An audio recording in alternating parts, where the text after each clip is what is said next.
Eh, untuk masuk ke dalam materi hari ini, jadi saya akan membahas mengenai singkat mengenai undang-undang ini.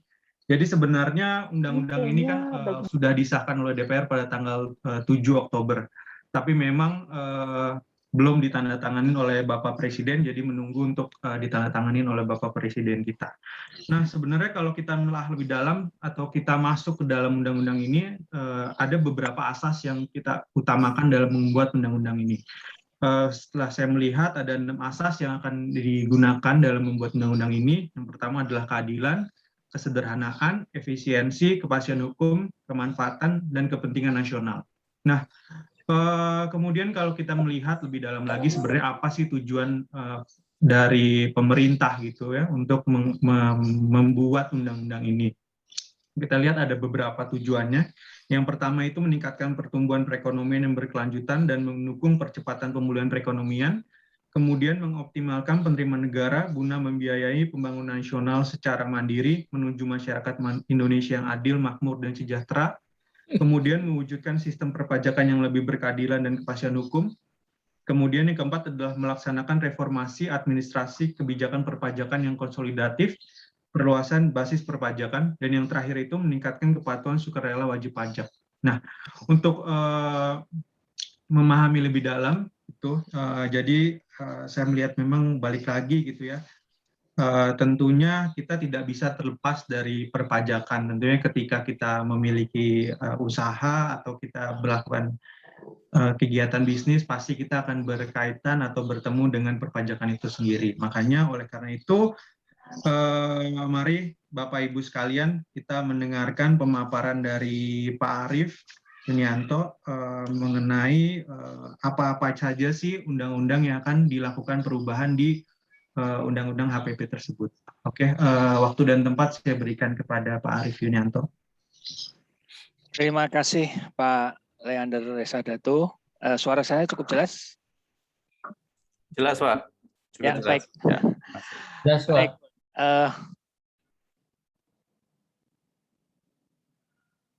Ya, sebagaimana yang disampaikan Pak Resadatu bahwa pagi ini alhamdulillah kita bisa berbincang-bincang bareng berbicara tentang RUU harmonisasi peraturan perpajakan. Kepada Bapak Ibu alumni Ikatan Alumni Prasetya Mulia, Ika Prama ya.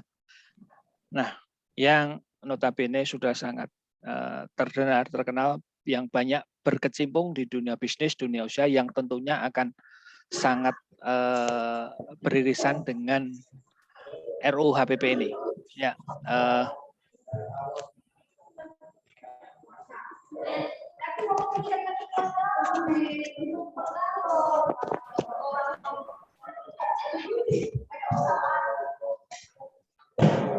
baik, boleh. Host mungkin masih ada bocor banyak ya, saudara kedengar. Ya, oke. Sedikit tadi sudah disinggung Mas Resadatu bahwa UU HPP ini, harmonisasi peraturan perpajakan, adalah membangun sistem perpajakan yang adil, sehat, efektif, dan akuntabel. Ya. Kemudian beberapa asasnya tadi sudah disebutkan juga, keadilan misalnya, bagaimana kemudian tarif dibuat lapisnya sedemikian hingga supaya yang masyarakat bawah ruangnya untuk tidak kena pajak lebih lebar, dan juga yang lebih kaya itu berkontribusi lebih banyak. Artinya fungsi pajak untuk redistribusi pendapatan akan lebih efektif dengan adanya RUU HPP ini. Kesederhanaan misalnya nanti disentuh tentang bagaimana tarif dalam tanda kutip final untuk PPN, terhadap PPN yang bagaimana nanti akan kita bahas, efisiensi ya, bagaimana kemudian mempermudah baik bagi wajib pajak ataupun pemerintah, kepastian hukum nanti di KUP disentuh tentang sampai batas apa sih sebuah kewenangan di DJP itu bisa dilakukan, kemudian kemanfaatan ya, baik bagi wajib pajak atau pemerintah. Kalau bagi pemerintah tentunya dari sisi penerimaannya, kalau bagi wajib pajak tentunya tentang terkait dengan kemudahannya juga. Kemudian untuk kepentingan nasional, ini sedikit sama dengan yang poin E, bahwa pada akhirnya pajak itu sebagai tulang punggung untuk penerimaan negara. Kemudian tujuannya tentunya untuk meningkatkan pertumbuhan seiring dengan asasnya tadi, percepatan pembelian, karena di dalamnya nanti ada penyesuaian kenaikan tarif meskipun PPN bukan untuk saat ini, masih tahun depan, penerimaan negara, seiring juga ya sistem perpajakan yang adil dan berkepastian hukum, reformasi administrasi, kemudian juga karena ini menyangkut program PPS, maka kepatuhan sukarela. Ya, tadi sudah disebutkan oleh Pak Resadato, ada A, B, C, D, F, ada 6. Ya, UU PWH kapan mulai berlaku? Berlaku untuk tahun pajak ya, tahun pajak 2022 ya. Untuk jadi kalau ruang lingkupnya nanti menyangkut masa pajak Januari, berarti masa pajak Januari sudah artinya laporan tahunannya untuk nanti 2023, sedangkan untuk masanya berarti sudah mulai Januari yang dilaporkan Februari. PPN berlaku kapan? Mulai 1 April 2022, KUP berlaku mulai tanggal diundangkan. Kita tinggal menunggu tanggal diundangkannya. PPS pengungkapan sukarela mulai kapan? Mulai 1 Januari dan ini dibatasin ya Bapak Ibu sampai 30 Juni 2022. Artinya hanya 1 semester di tahun depan. Pajak karbon mulai kapan berlaku? 1 April 2022. Kemudian untuk UU cukai sama dengan KUP, yaitu berlaku mulai tanggal diundangkan. Ya, kita lihat, kita akan mencoba memulai dari PPH tadi ya. Karena muatannya tadi ada 6, banyak. Saya akan mencoba memilih yang sekiranya paling berkaitan dengan Bapak Ibu yang berkecimpung di dunia bisnis, yang notabene merupakan alumni dari Prasetya Mulia. Ya, nanti sekiranya waktunya nggak cukup, ya berarti paling nggak yang penting sudah saya sampaikan semua. Ya, di Undang-Undang PPH lama itu lapis tarif adalah sebagaimana yang terlihat di sini. 50 juta untuk 5%-nya ya. Nah, di Undang-Undang HPP ini adalah sampai 60 juta ya. Bedanya di itu sekaligus ini berkonsekuensi di lapis keduanya ya. Berarti yang kena 15% itu adalah 60 sampai 250 juta. Lapis 3-nya tetap, lapis keempatnya ada batas atasnya, yaitu sampai 5 miliar. Kalau dulu kan sampai seterusnya lapis tarif tertinggi 30%. Nah, ini ada bracket baru di atas 5 miliar, ya, itu kena 35%. Untuk orang pribadi masih jadi kadang di media itu, loh berarti kena ya, nggak ada PTKP-nya ya, PTKP tetap sama ya. Jadi 4,5 per bulan itu, kemudian 54 juta per tahun, sama, tambahannya adalah 4,5 juta untuk yang kawin, kemudian untuk tambahan berikutnya juga sebesar itu masih tetap sama. Dan tetap sama juga, tanggungannya adalah 3 orang ya. Dengan demikian, pasal yang tertambah di Undang-Undang PPH, pasal berapa aja? Yaitu pasal 7 ya, khususnya ayat 1 dan ayat 3. Kemudian juga tentang tarifnya ya, pasal 17-nya ya. Nih, tadi makin kelihatan bagaimana asas keadilannya ya. Ini ilustrasinya seperti ini. Kalau seorang wajib pajak itu penghasilannya 5 juta per bulan, dengan demikian 60 juta setahun, maka kan penghasilan kena pajaknya 6 juta. Asumsinya ini tidak kawin dan tidak menanggung. Dengan demikian masih sama untuk ini. Nah, perbedaan terbesarnya itu ada di rentang kalau penghasilannya seperti di ilustrasi, yaitu 9, 10, dan 15. Nah, dengan PTKP sama, maka penghasilan kena pajaknya akan menjadi pendapatan pajaknya masih sama, tapi lapis tarifnya akan terlihat seperti yang ditulis. Kalau di Undang-Undang PPH, gaji 9 juta per bulan, penghasilan 9 juta per bulan, itu PPh-nya 3,4 juta. Dengan Undang-Undang HPP ini menjadi turun 700.000, 2,7 juta. Ya, untuk 10 juta lebih signifikan lagi, turunnya adalah sekitar 1 juta ya. Dari yang semula 4,9 menjadi 3,9 juta. Untuk yang 15 juta juga demikian, berarti dia penghasilan kena pajak itu 126 juta. Itu kalau yang Undang-Undang PPH itu adalah pajaknya kena 13,9 juta, sedang di Undang-Undang HP ini turun sampai 1 juta, 12,9 juta. Artinya dengan perubahan tarif ini untuk orang pribadi yang penghasilannya itu sampai dengan 5 miliar ya, tidak sampai kaya banget, itu tidak menambah beban. Bahkan masyarakat yang berpenghasilan sampai dengan 4,5 juta per bulan ya masih sama dengan kayak kemarin, karena di bawah PTKP tidak tetap membayar PH. Dan masyarakat yang berpenghasilan di atas 4,5 juta sampai lapis tarif pertama tadi ya kan, maaf syarat bahkan sampai ke lapis tarif berikutnya, otomatis yang kena 5%-nya akan menjadi lebih banyak kan. Nah itu tentunya konsekuensinya lebih enak, yaitu membayar pajak lebih rendah ya. Itu tentang tarif. Kemudian yang kedua tentang natura. Konsepnya adalah di ketentuan Undang-Undang PPH yang lama, Undang-Undang 36/2008, natura itu bukan objek biaya dan sekaligus tidak dapat dibiayakan. Itu di undang-undang ini dirasa perlu disesuaikan. Karena apa?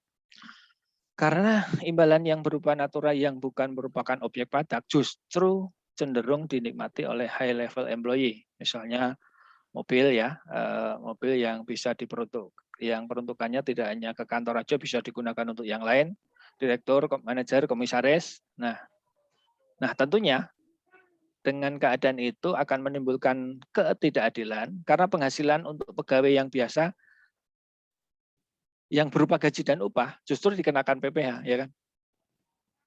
Maka potensi tax planning memberi kerja yang memanfaatkan tarif PPh kurang dari PPOP dengan pemberian imbalan berupa itu. Maka pasal yang terdampak atas ini, yaitu pasal 4 ayat 1, pasal 4 ayat 3 huruf D, pasal 6 ayat 1 huruf N, dan pasal 9 ayat 1 huruf E. Ya. Khusus pasal 9 ayat 1 Undang-Undang PH ini dihapus. Nih, substansinya kayak gini. Ya. Kalau di undang-undang lama itu adalah natura itu ketentuannya kan demikian. Bagi penerima itu kan dikecualikan sebagai objek PPh. Kecuali natura atau kenikmatan diberikan oleh bukan WP. WP yang dikenai PPh final dengan menggunakan deemed profit sesuai pasal 15 UPH. Dan bagi pemberi kerja ya tidak dapat dibiarkan, gitu kan konsekuensinya. Kecuali sih natura atau kenikmatan bagi seluruh pegawai serta penggantian atau imbalan dalam bentuk natura atau kenikmatan di daerah tertentu. Nah, di Undang-Undang HPP ini secara umum itu adalah merupakan objek PPh. Ya, ini bagi penerima ya. Kecuali yang bagaimana? Kecualinya ada 5: makanan, bahan minuman, dan minuman bagi seluruh pegawai. Seluruh pegawai ya. Titik poinnya di situ. Kemudian natura atau kenikmatan yang disediakan di daerah tertentu. Ya. Karena itu berbicara tentang tertentu gitu itu maka kemudian akan diatur di PP tertentunya itu seperti apa. Kemudian yang ketiga, natura dan atau kenikmatan yang harus disediakan oleh pemberi kerja dalam pelaksanaan pekerjaan. Ya. misalnya alat pelindung diri, alat-alat kerja dan sebagainya ya. Yang keempat adalah natura atau kenikmatan yang sumbernya. Ini yang ditekankan adalah sumbernya dari APBN, APBD, jadi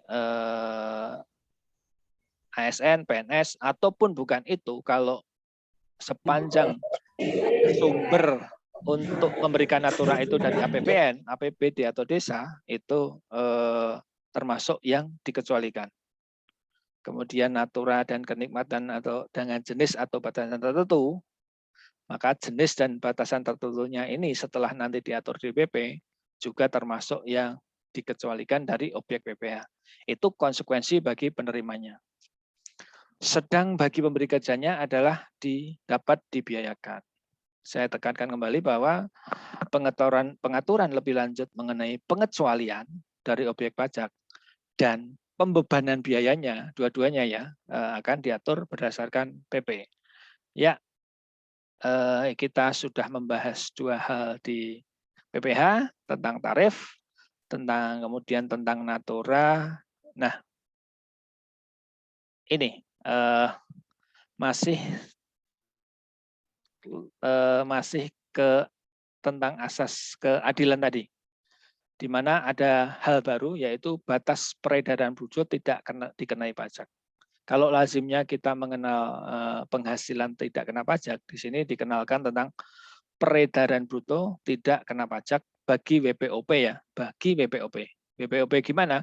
WPOP yang menghitung PPh dengan tarif 0,5% sesuai yang sudah kita ketahui bersama, yaitu sesuai PP 23 tahun 2018 yang bagaimana? Yang memiliki peredaran bruto sampai dengan 500 juta. Itu tidak dikenai PPh.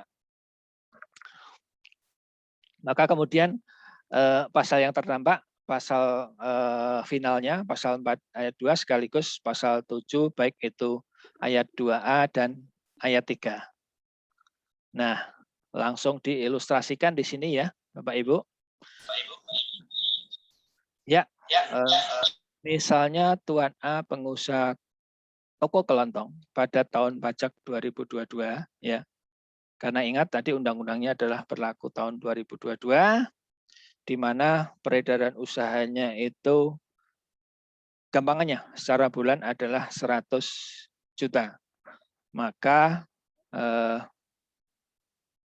berarti PPh finalnya kalau pakai undang-undang PPh yang lama itu berarti 500.000 atau 0,5% dari 100.000. Nah, di undang-undang HPP ini dia baru membayar pajak itu kalau sudah lebih dari 500 juta. Di bulan Juni dia baru bayar ya. Dia baru bayar 500 juta, maka pajaknya 500.000 ya. Karena terlihat ini kalau dari bulan Januari sampai Mei itu peredaran usaha yang kena pajak itu belum ada. Karena tidak lebih dari 500 juta. Baru bulan Juni kena. Maka PPh finalnya adalah di kolom sebelum kolom terakhir itulah. Jadi dengan berlakunya RUU HPP nanti di tahun 2022 ini, maka beban pajak itu dari yang semula 6 juta menjadi 3,5 juta atau berkurang 2,5 juta. Ya, Tuan A sebagai pengusaha orang pribadi yang menggunakan tarif PP 23 0,5%, itu ilustrasinya adalah seperti ini. 6 juta berkurang 2,5 juta menjadi 3,5 juta. Oke, ya kita masuk keempat tentang tarif PPh badan. Ya, tarif PPh badan itu ditetapkan tetap menjadi 22%. Berlaku untuk tahun pajak 2022 dan seterusnya ya. Kalau di undang-undang lama kan tahun 2022 ditulis itu turun jadi 20%. Di undang-undang HPP ini tetap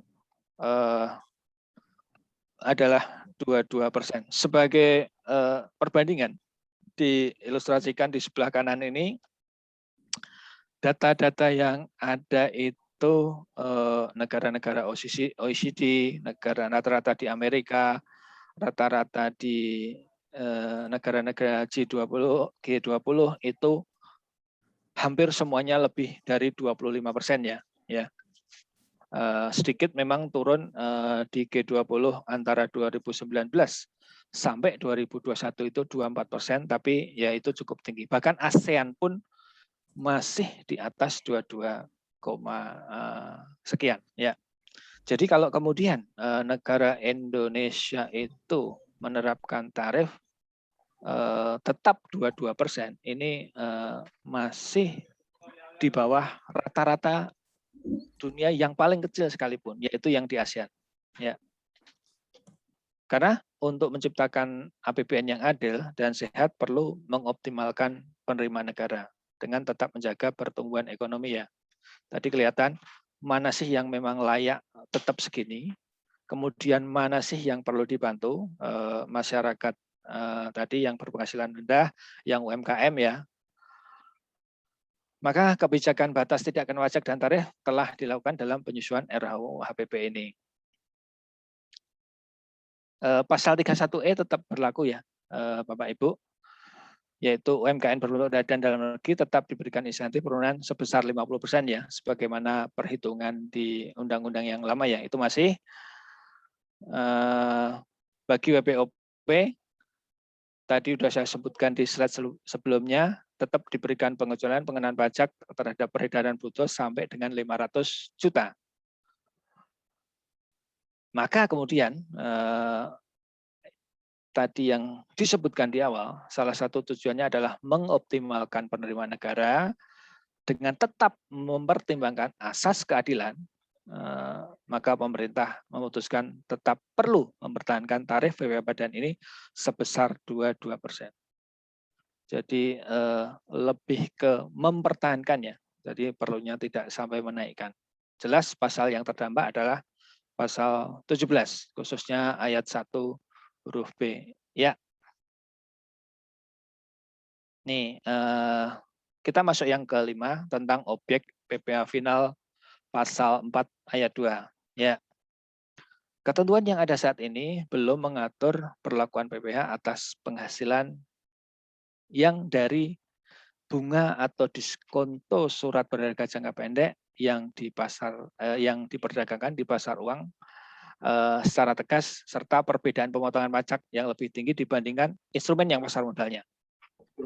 Maka menimbulkan keengganan pelaku pasar, khususnya yang non-bank, untuk melakukan transaksi atas instrumen pasar uang di pasar sekundernya. Oleh karena itu, maka di RU ini mengatur penghasilan tersebut untuk dikenai PPh final. Ya, tentang tarif dan dasar pengenaan pajaknya ya nanti akan diatur di PP ya. Jadi di undang-undang ini hanya diberikan wadah bahwa penghasilan berupa bunga atau diskonto surat berharga jangka pendek yang diperdagangkan di pasar uang itu diberikan ruang di pasal 4 ayat 2. Ya. Jadi kurang lebih kalau di Undang-Undang 36 ini belum diatur, kalau di Undang-Undang HPP ini mengatur bahwa penghasilan berupa bunga atau diskonto surat berharga jangka pendek yang dikenakan di pasar uang dikenai PPh final sesuai ketentuan pasal 4 ayat 2 huruf A. Yang diatur lebih lanjut berdasarkan PP ya.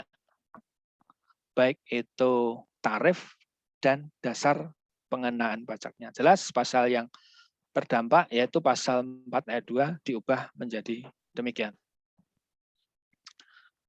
Masih tentang materi PPh. Ya. Kondisi saat ini itu banyak wajib pajak yang memiliki bangunan permanen, tidak hanya bangunan permanen saja dan juga harta tidak berwujud yang masa manfaatnya itu lebih dari 20 tahun. Sangat panjang. Apa sih contohnya? Hak konsesi jalan tol. Maka kemudian perlu diberikan penyelarasan masa pembangunan penyusutan bangunan yang khususnya mempunyai manfaat lebih dari 2 tahun. Tentunya sesuai dengan masa manfaat sebenarnya. dan juga selain penyusutan juga penyelarasan masa pembayaran biaya amortisasi. Sama dengan poin A sesuai dengan manfaat sebenarnya.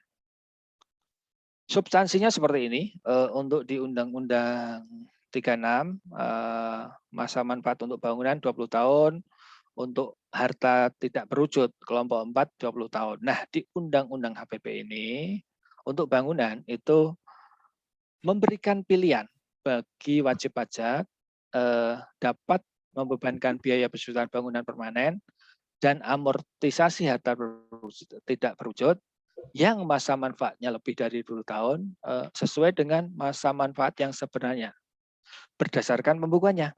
Ya. Ketentuannya lebih lanjut diatur di PP. Memang masih hampir sebagian besar akan di PP ya, Bapak Ibu, yang saat ini memang juga sedang kami godok ya. Tentunya yang diharapkan kan November Desember akan keluar ya, karena beberapa undang-undang tadi undang-undang PPH, kemudian juga PPS itu kan Januari sudah mulai berlaku. Ya. Pasal yang terdampak adalah pasal 11. Ada yang beberapa yang ditambahkan di 6A, yang pasal 7 diubah, yang pasal 11 dihapus. Ya, itu tentang PPH. Kita akan coba lihat tentang berikutnya yang masih sekiranya bersinggungan banget dengan Bapak Ibu alumni Prasda Mulia. Yang kedua adalah PPN. Ya. Ya. Kita lihat dulu latar belakangnya ya. Si efisiensi PPN Indonesia itu 63,58%. Itu artinya apa? Berarti Indonesia baru bisa mengumpulkan kurang dari 64% dari total PPN yang harusnya dipungut. Ya. Kegiatan jual beli barang konsumsi di pasar itu sekian. Nah, itu kurang dari 4% yang terpungut. Ya. Karena apa? Karena kondisinya sekarang itu terdapat barang dan jasa yang belum masuk dalam sistem. Karena apa? Fasilitas yang dibebaskan, kemudian tidak JKP, bukan BKP, itu masih terlalu banyak. Ya. Maka kemudian untuk memperluas basis pemajakan, maka BKP dan non-JKP itu diangkat menjadi BKP dan JKP. Ya. Sehingga masuk dalam sistem, sehingga si efisiensinya diharapkan lebih meningkat. Nah, kemudian tingginya tax expenditure tentunya bagi makro ini kurang baik. Jauh lebih baik mengoptimalkan penerimaan pajak, kemudian pajak yang ada, pemerintah itu memberikan semacam bisa jadi bentuknya subsidi, bisa jadi pembangunan, bisa jadi infrastruktur yang diterima oleh seluruh masyarakat atau orang-orang yang memang lebih berhak. Ya. Idealnya untuk kemajuan bangsa dan keadilan kan seperti itu ya, bukan tax amnesty tapi justru pajak optimal tapi dibagikan lebih merata. Oke, apa sih dengan latar belakang itu? Apa sih kemudian pokok-pokok penting pengaturannya? Ya, ada 3 tentang objek dan fasilitasnya. Yang dibicarakan ini tentang objek dan fasilitasnya bahwa ya. Dulu sempat beredar awal tentang isu kebutuhan pokok, jasa medis ya, pendidikan itu. Nah, ternyata di RUU HPP ini kayak apa? Bahwa barang kebutuhan pokok yang dibutuhkan rakyat banyak, jasa pelayanan kesehatan medis, jasa pendidikan, dan jasa pelayanan sosial itu mendapatkan fasilitas pembahasan PPN. Jadi ruangnya di fasilitas pembebasan. Ya. Intinya itu masyarakat kalau memang membeli barang itu, kebutuhan pokok, apa medis, pendidikan, itu tidak perlu bayar PPN. Bagi masyarakat yang penting itu ya. Kemudian yang kedua, tentang objek, prinsipnya semua barang dan jasa adalah BKP kecuali makanan dan minuman di restoran, hotel, uang, emas batangan, jasa keagamaan, jasa kesenian dan hiburan, jasa perhotelan, jasa yang disediakan oleh pemerintah, jasa penyediaan tempat parkir, jasa boga dan catering. Jadi pengecualiannya lebih sedikit daripada undang-undang yang lama ya. Itu tentang objek dan fasilitas. Yang kedua tentang kenaikan tarif dengan pertimbangan daya beli sekaligus pemulihan ekonomi, maka kenaikan tarif dilakukan. Namun itu secara bertahap. Yang pertama 11% berlaku mulai 1 April 2022 nanti. Kemudian yang kedua 12%, maaf itu typo ya, berlaku paling lambat 1 Januari 2025 ya. 25 ya Bapak Ibu. Nah, yang ketiga adalah tentang kemudahan dan kesederhanaan. Nah, salah satu contohnya nanti akan saya terangkan lagi, yaitu kemudahan dalam pemungutan PPN untuk barang dan jasa tertentu atau sektor usaha tertentu dikenakan tarif final. Misalnya 1% atau 2% ya. Jadi nggak ada mekanisme PKPM-nya. Nanti akan dicontohkan. Jadi tarif final langsung dikalikan dari nilai penyerahannya aja, dari omsetnya ya. Kalau secara per pasal terlihat seperti ini di bab 4 ada 2 bab ya di sini PPN.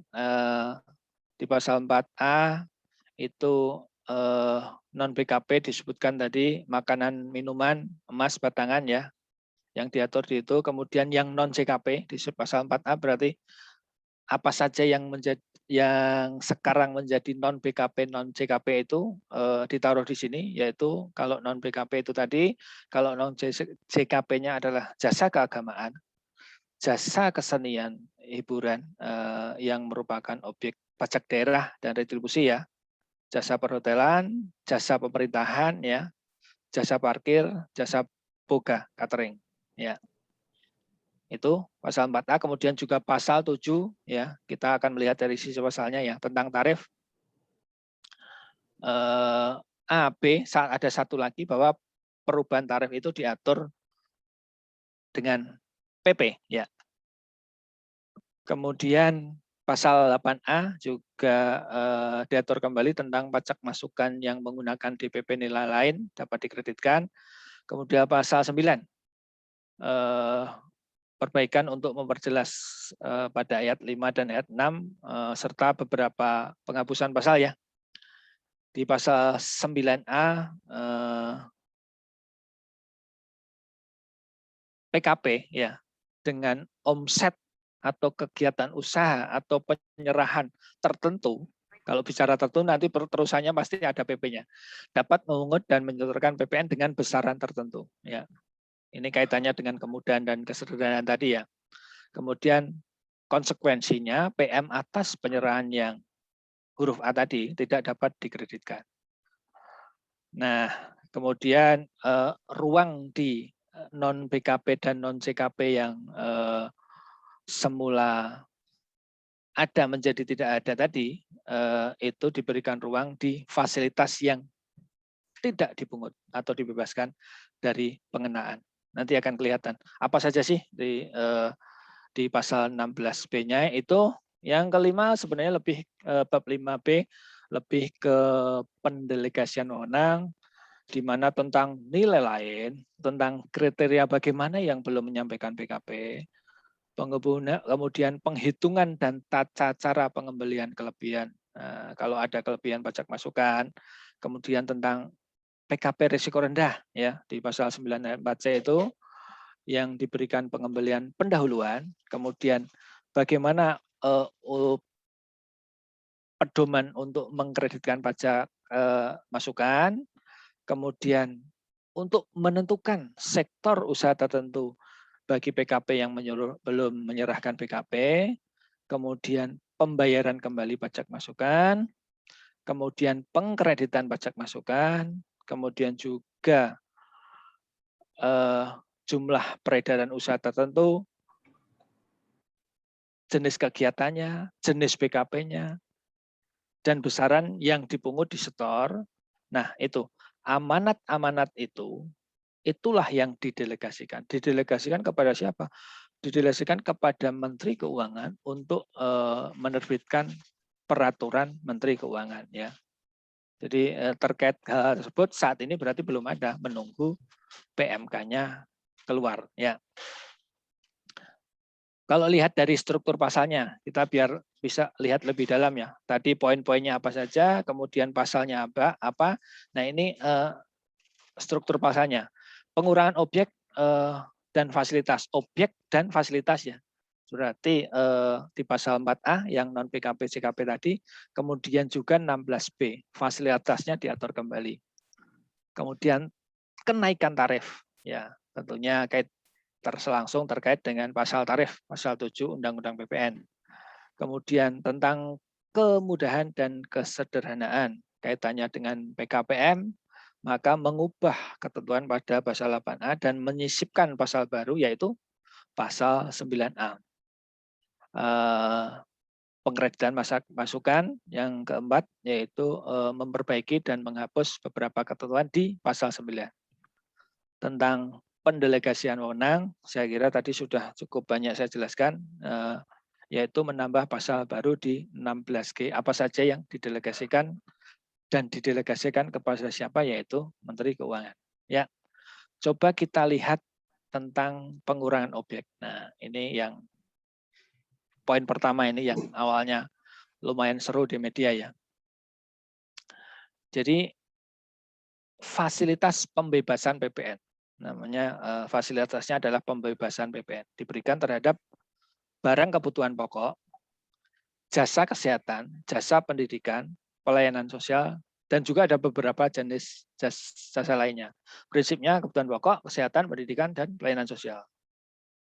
Itu diberikan fasilitas pembebasan PPN. Maka kemudian masyarakat yang berpenghasilan menengah dan kecil yang notabene selalu membutuhkan barang-barang tersebut tetap tidak perlu membayar PPN atas konsumsi, baik itu kebutuhan pokok, baik itu pendidikan, baik itu kesehatan, dan juga layanan sosial.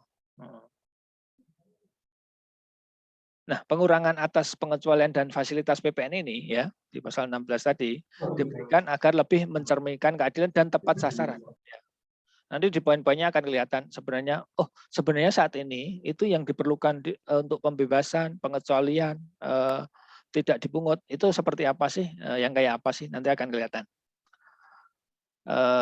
Keadilan, ya, dan juga tetap menjaga kepentingan masyarakat dan dunia usaha, ya. Jadi tetap semuanya dipertimbangkan untuk kemudian keluar tentang aturan yang baru ini. Kemudian pengaturan kembali barang yang jasa itu yang dikecualikan dari PPN itu lebih karena memang itu objek pajak dan retribusi daerah, ya.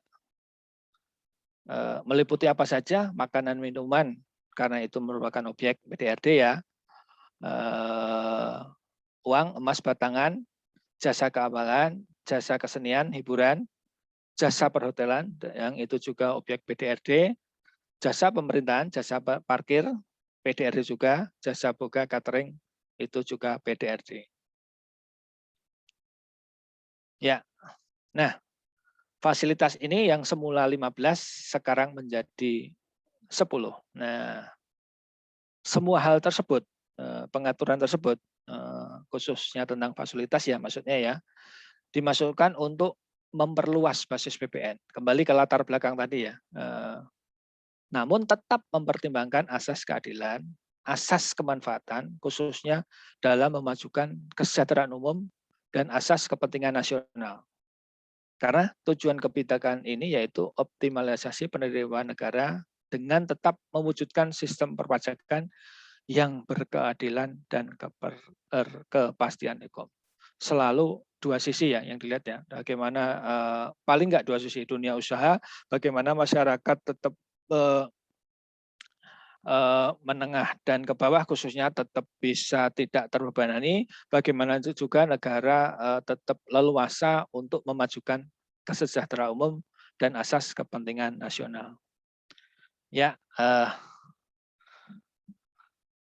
Nah, tentang barang tidak kena PPN. Nah, ini kalau sebelumnya tidak termasuk barang tidak kena pajak adalah barang kebutuhan pokok yang sangat dibutuhkan rakyat, banyak di huruf A ya, pasal 4A ayat 2 huruf A, dan kemudian barang hasil pertambangan ya atau hasil pengeboran itu dua-duanya dihapus. Nah, kemudian dua barang X non BKP ini kebutuhan pokok itu diberikan fasilitas dan dibebaskan serta dari pengenaan PPN yang diberikan selektif secara terbatas. Larinya ke fasilitas pembebasannya nanti Bapak Ibu. Konsekuensinya bagi pembeli ya sama-sama nggak bayar, ya gitu aja ya. Ya, kebalikannya masih terkait barang tidak kena PPN sih. Kalau sebelumnya itu tidak terdapat penegasan bahwa makanan dan minuman yang disajikan baik itu di hotel, restoran, warung, rumah makan dan juga yang lainnya, yang sejenisnya, termasuk juga makanan dan minuman yang disediakan oleh jasa boga catering yang tidak kena PPN karena itu objek PDRD termasuk seluruh emas. Nah, di sini langsung dimasukkan barang tidak kena PPN karena itu merupakan objek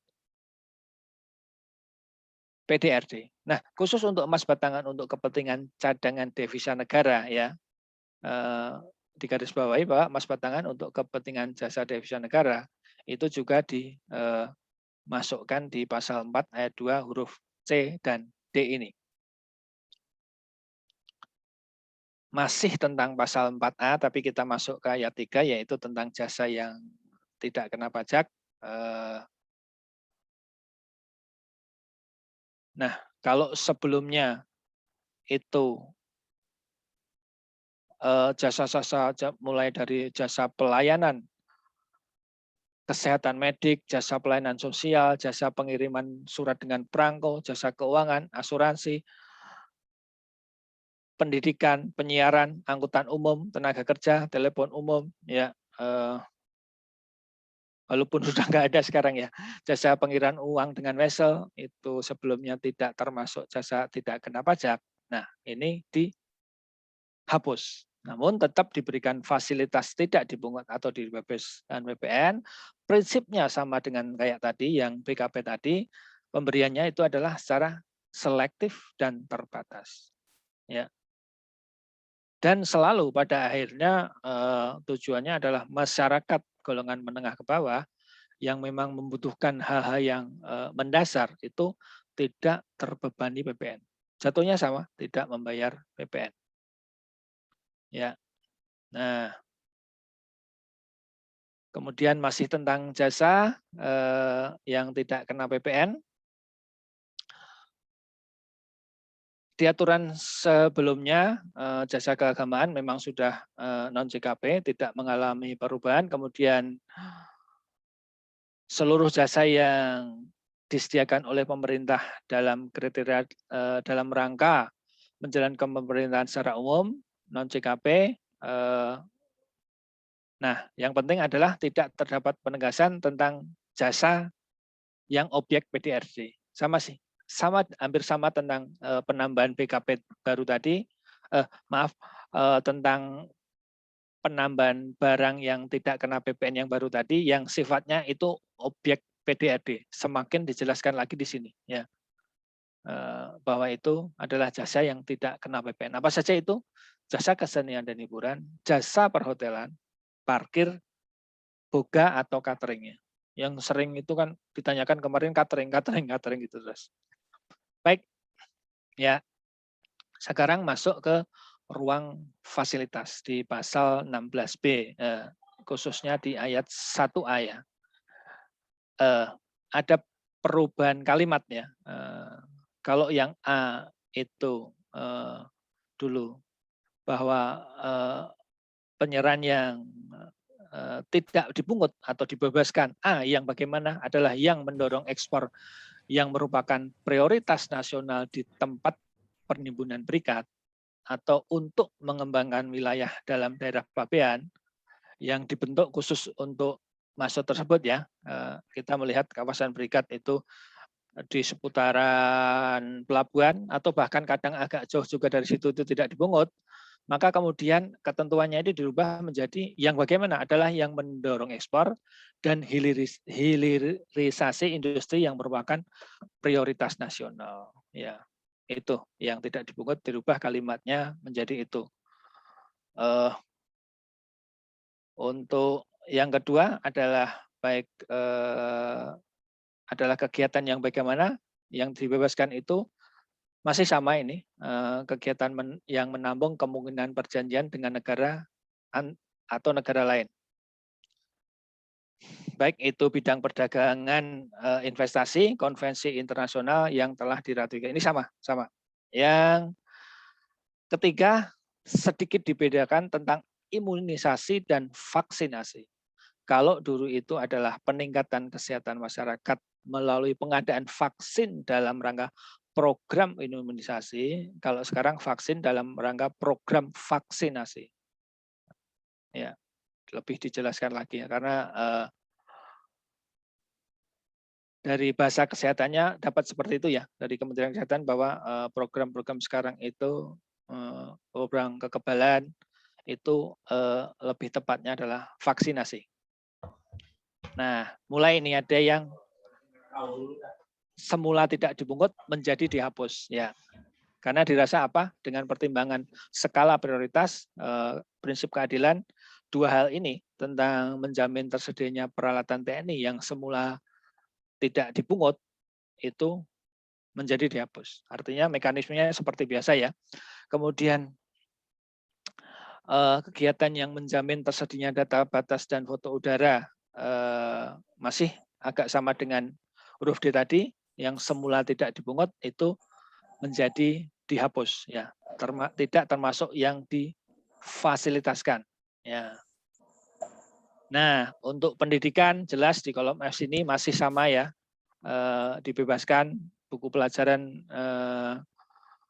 baik itu umum, kitab suci, buku pelajaran agama yang harganya relatif terjangkau lah oleh masyarakat. Yang kolom E juga G juga sama tentang tempat ibadah, mendorong tempat ibadah, tidak hanya tempat ibadah ya, tapi sesuatu yang memang mendorong tempat ibadah masih sama, dibebaskan. Nah, ini baru masuk mulai perumahan ya. Perumahan yang harganya terjangkau oleh lapisan masyarakat bawah, yaitu RS, RSS, dan rumah susun sederhana. Ya, RS, RSS, dan rumah susun S. Ya, semula dibebaskan, sekarang dihapus. Ya, tidak ada lagi ya pembebasan atas itu. Kemudian yang mendorong pengembangan armada nasional di bidang angkutan darat, air, udara semula tidak dipungut, ya, itu juga dihapus. Kemudian yang tentang perak ini ya, mendorong pembangunan nasional dengan membantu tersedianya barang yang bersifat strategis ya, barang strategis. Dulu Bapak Ibu mungkin yang berkecimpung di dunia usaha ini sering minta surat keterangan bebas untuk barang strategis. Misalnya di sini dicontohkan bahan baku kerajaan perak, sekarang tidak ada lagi. Ya, tentunya setelah Undang-Undang PPN ini berlaku.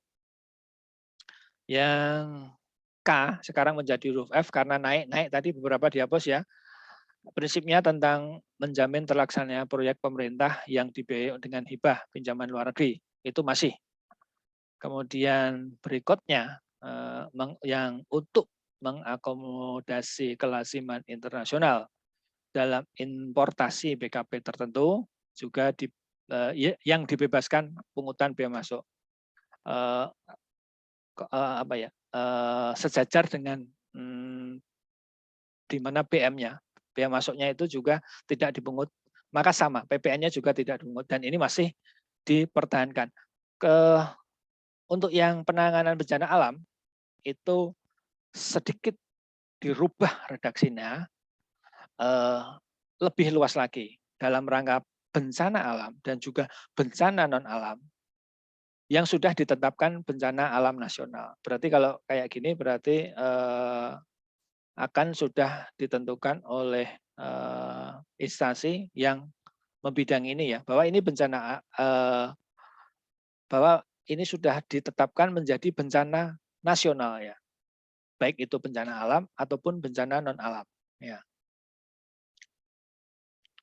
Ya, kemudian untuk kegiatan yang menjamin tersedianya air bersih dan listrik yang sangat dibutuhkan masyarakat yang semula di 16B lama itu dibebaskan, sekarang dihapus.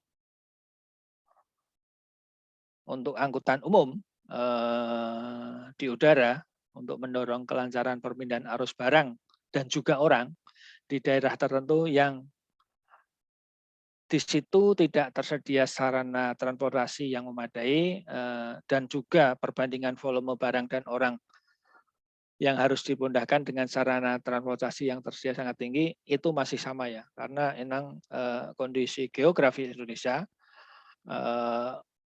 notabene masih banyak yang seperti itu ya.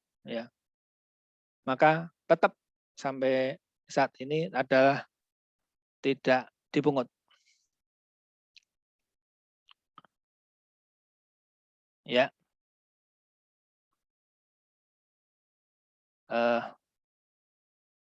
Kemudian ada tambahan adalah yang mendukung tersedianya barang dan jasa tertentu yang bersifat strategis dalam rangka pembangunan nasional. Nah, ruang yang tadi pasal 4A ditaruhlah di sini gitu ya. 1, barang kebutuhan pokok tadi, ya, beras, gabah, jagung, sagu, kedelai, garam, baik beriodium ataupun tidak, daging, telur, susu, buah-buahan, sayur-sayuran ya. Kebutuhan pokok ya. Beras, gabah, jagung, sagu, kedelai, garam, daging, telur, susu, buah-buahan, dan sayuran. Kemudian jasa pelayanan medis apa saja, yaitu dokter umum, spesialis, dokter gigi, dokter hewan, ahli kesehatan, kebidanan, dan dukun bayi, para medis dan perawat, rumah sakit, rumah bersalin, klinik kesehatan, laboratorium kesehatan, dan sanatorium. Udah jarang kayaknya sekarang sanatorium ya. Psikolog dan psikiater, termasuk pengobatan alternatif ya, termasuk yang dilakukan oleh paranormal, jasa kesehatan yang ditanggung oleh Jamkesnas ya. Kemudian jasa pelayanan sosial, apa saja yang meliputi jasa pelayanan sosial, panti asuhan, panti jompo, pemadam kebakaran, pertolongan pada kecelakaan, lembaga rehabilitasi, rumah duka, pemakaman, termasuk sampai dengan krematoriumnya, jasa bidang olahraga yang tidak mencari keuntungan, itu dimasukkan di fasilitas yang dibebaskan. Jatuhnya sih masyarakat sama tetap tidak membayar atas transaksi barang dan jasa-jasa yang disebutkan di pasal 16B ayat 1A huruf C ini, huruf C yang baru ya di Undang-Undang HPP ya. Masih ada terusannya. Apa saja yang masih dibebaskan? Jasa keuangan yang meliputi jasa menghimpun dana ya, bank lah gampangannya ya. B juga jasa menempatkan dana, jasa pembiayaan, lembaga-lembaga finance ya, termasuk pembiayaan yang prinsipnya prinsip syariah. Ya. Berupa sewa guna jasa dengan absorpsi, anjak piutang, kartu kredit, ya. Kemudian jasa penyaluran pinjaman yang gade itu termasuk selalu disebut di sini yang lewat kaidah syariah dan juga jasa penjaminan. Kemudian juga diatur tentang jasa asuransi, ya. Asuransi lah, paket satu komplit asuransi, jasa pendidikan, ya. Baik itu pendidikan sekolah ataupun pendidikan di luar sekolah, kemudian jasa angkutan umum, jasa tenaga kerja, baik itu tenaga kerjanya sendiri, penyediaannya, ataupun penyelenggaraan pelatihannya. Itu semua pembebasan. Yang akhirnya pokoknya masyarakat kalau menggunakan jasa itu atau membeli membeli barang itu sebagaimana di angka 1 itu adalah tetap tidak membayar PPN. Prinsip keadilan akan selalu dipakai. Ya. Berikutnya yang kedua tadi tentang objek fasilitas sudah, kita akan berbicara tentang kenaikan dan tarif. Ya. Nah, tarif PPN Indonesia ini masih di bawah rata-rata tarif global, di mana 15,4 ya. OECD malah 19%. Negara bridge berarti Brasil, Rusia, C-nya itu China, S South Africa yaitu 17%. Nah, di sini Indonesia akan menaikkan ya, dan sangat sedikit itu ya. 10% menjadi 11% dan baru kemudian 12% yang lebih ditujukan untuk meningkatkan penerimaan negara dalam rangka memenuhi kebutuhan masyarakat saat ini ya. Khususnya yang nampak nyata yaitu dampak pandemi COVID-19. Yang nyata juga jelas dalam bentuk vaksin, bantuan sosial dan sebagainya ya. 11% mulai 1 April 2022 dan 12% itu mulai 1 Januari 2025. Saya ulangi lagi bahwa perubahan tarif ini diatur dengan PP setelah disampaikan oleh pemerintah kepada DPR untuk dibahas dan disepakati dalam penyusunan RAPBN. Ya, aturan sebelumnya kita tahu 10%. Nah, ini yang sebutkan di flyer tadi ya, bahwa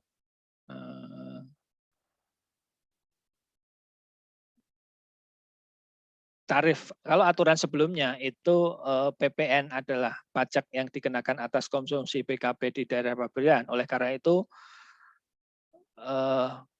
PKB berwujud, PKB tidak berwujud, JKP yang diekspor termasuk JKP yang diserahkan oleh PKB yang menghasilkan dan melakukan ekspor PKB atas dasar pesanan atau permintaan dikenai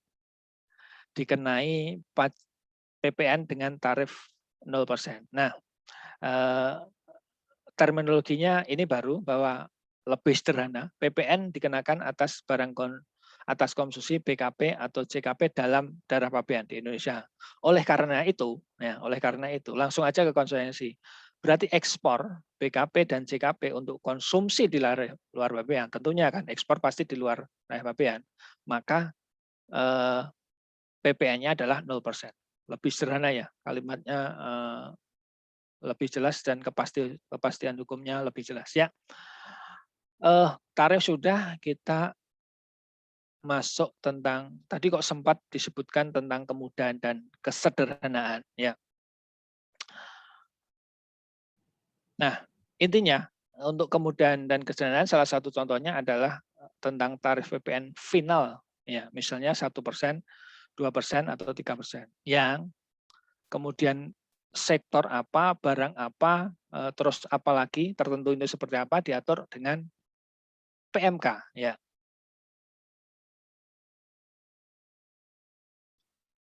Ini hanya perhitungan tarifnya aja, langsung ke contoh ya. Jelas, misalnya kalau 12% PKP, meskipun ini sederhana, tapi saya kira perlu recast lagi Bapak Ibu. PKPA menjual PKP 10 juta, 12% berarti ya kali DPP-nya tadi ya, 10 juta ketemu 1.200.000. Berarti merupakan PK yang harus dipungut oleh PKPA tersebut.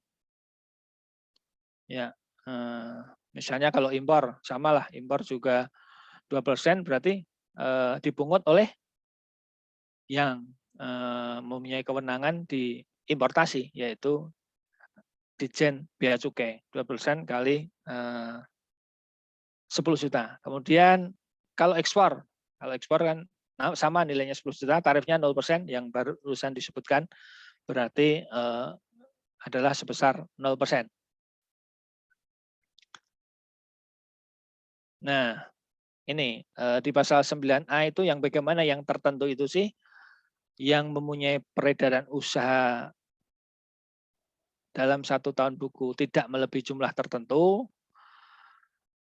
kegiatannya juga tertentu, penyerahan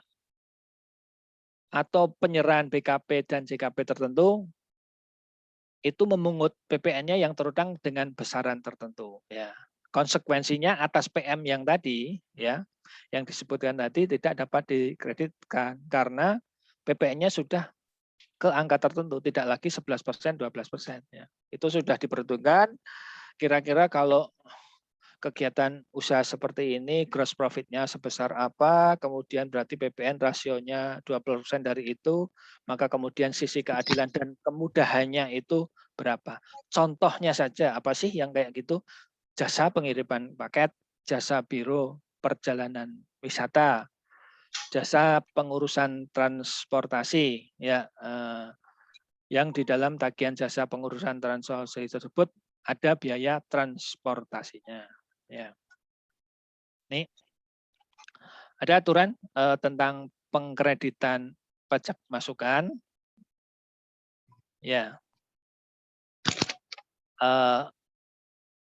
kan yang kadang terjadi atau bahkan seringnya terjadi itu kan pengusaha kena pajak tidak melulu menyerahkan barang itu saja kan. Misalnya melakukan penyerahan yang terutang pajak dan atas yang diserahkan tadi PM-nya dapat dikreditkan, dan juga dalam masa yang sama tadi dia juga melakukan penyerahan terutang pajak yang PM-nya tidak dapat dikreditkan, maka apabila bagian penyerahan yang terutang pajak yang dapat dikreditkan tadi dapat diketahui dengan pasti dari pembukaannya, maka PM yang dapat dikreditkan itu adalah PM yang berkenaan dengan penyerahan yang terutang pajak. Udah jelas, karena udah pasti ditentukan PM-nya itu.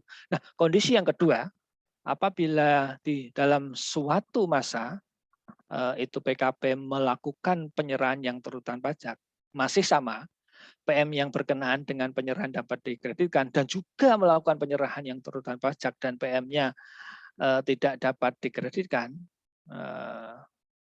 sedangkan PM sehubungan dengan penyerahan yang terutang pajak tadi tidak dapat diketahui dengan pasti, maka jumlah PM yang dapat dikreditkan dihitung dengan pedoman pengkreditan pajak masukan. Pedomannya tadi masih di wilayah yang didelegasikan ke PPPMK ya.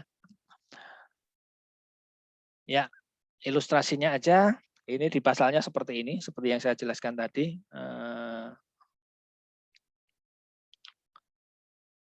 Ini yang dapat diketahui secara pasti di pasal 9 ayat 5.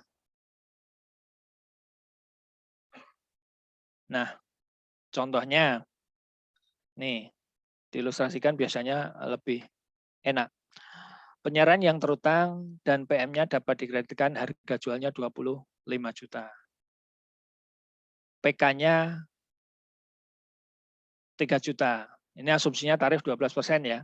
Kemudian ada juga penyerahan yang terutang pajak, PM-nya tidak dapat dikreditkan, itu harga jualnya 20 juta. PK-nya 400, ini yang pakai tarif final, misalnya 2%. Ya. Maka penyerahan yang tidak terutang PPN ada 5 juta. Tentunya berarti tidak memungut PK. Maka berarti pajak keluaran yang harus dipungutkan berarti 3 juta tetap ditambah 400.000, 3 juta 400.000. Kemudian bagaimana pajak masukannya? Pajak masukannya adalah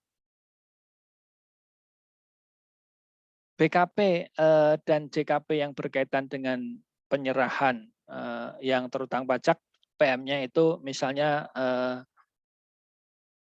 1.500.000. Kemudian yang berkaitan yang nggak dapat dikreditkan tadi, yang B itu 1 juta PM-nya. Kemudian yang tidak terutang pajak itu ada 300.000. Ya, berarti jumlah PM 2.800.000. Jumlah PM total ya. Maka menurut ketentuan ini, PM yang dapat dikreditkan karena bisa dipisah secara jelas itu hanya sebesar yang pertama, yang A, yaitu 1.500.000. Yang B dan C nggak boleh. Nah, ini di pasal 9 ayat 6 adalah yang mengatur tentang masih sama kondisinya, tapi kondisinya tidak dapat diketahui dengan pasti. Ya, langsung ke ilustrasi saja. Misalnya PKP melakukan sama ya, 3 macam penyerahan kayak tadi. Penyerahan yang terutang pajak yang PM-nya dapat dikreditkan itu penyerahannya 35 juta. PK-nya 12%, 4.200.000. Kemudian yang ada lagi penyerahan terutang pajak yang PM-nya nggak dapat dikreditkan itu 20 juta. Asumsinya pakai tarif final 400.000, kemudian ada lagi penyerahan yang tidak terutang itu 15 juta, berarti tidak memungut PK. Dengan demikian, PK-nya berarti 4.200.000 tambah 400.000, 4.600.000. Nah, PM-nya yang berkaitan tadi nggak kayak tadi, tapi tidak dapat diketahui secara pasti yang mana. Itu sebesar 2.500.000.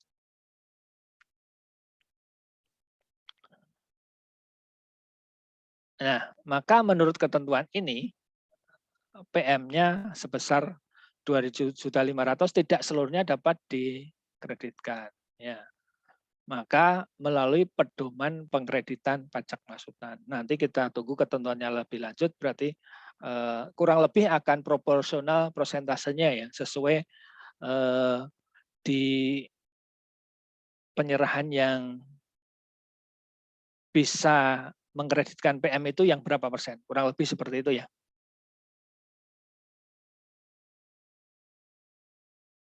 Ya, pasal 9 ayat 8 huruf C dihapus karena pada dasarnya PM yang dapat didasarkan dengan PK, akan tetapi untuk pengeluaran atas perolehan BKP atau JKP yang tidak menyambungkan langsung dengan kegiatan usaha, pajak masukannya tidak dapat dikreditkan. Di mana aturan sebelumnya pengkreditan PM tidak dapat diberlakukan bagi pengeluaran untuk perolehan dan pemeliharaan kendaraan bermotor, stasiun wagen kecuali merupakan barang dagangan atau disewakan. Itu aja sih. Nah, terakhir di BPN ini tentang pendelegasian wewenang, hanya mengulangi yang pertama tadi, di pasal 8 ayat 1 tentang nilai lain, di pasal 9 ayat 2A tentang kriteria apa kalau dikatakan belum melakukan penyerahan itu, kemudian penghitungan dan tata cara kelebihan PM pasal 94C, pasal 94 ayat 4C tentang resiko rendah ya, sama terkait. Kemudian pasal 9 ayat 6 yang barusan kita bahas tentang pedoman pengkreditan pajak masukan, nanti akan dihitung berapa persen. Kemudian sektor tertentu itu yang bagaimana, antara lain yang dikenakan tarif yang beda tadi. Kemudian pembayaran kembali pajak masukan, pengkreditan pajak masukan, kemudian peredaran usaha tertentu, kegiatan usaha tertentu, JKP tertentu akan didelegasikan kepada Menteri Keuangan dalam bentuk peraturan Menteri Keuangan. Ya, baik, PPH sudah, PPN sudah. Kita akan coba masuk yang sedikit. Ya. Yang agak beda. Saya pilih PPS dulu aja. PPS ini kan. Kok ada PPS ya?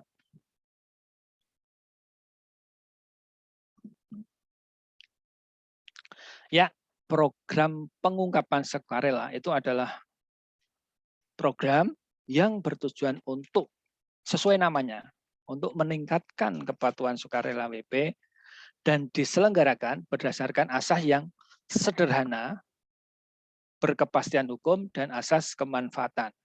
Nah, ini lebih ke untuk memberi kesempatan kepada WP untuk melaporkan dan atau mengungkapkan kewajiban perpajakan yang belum dipenuhi secara sukarela.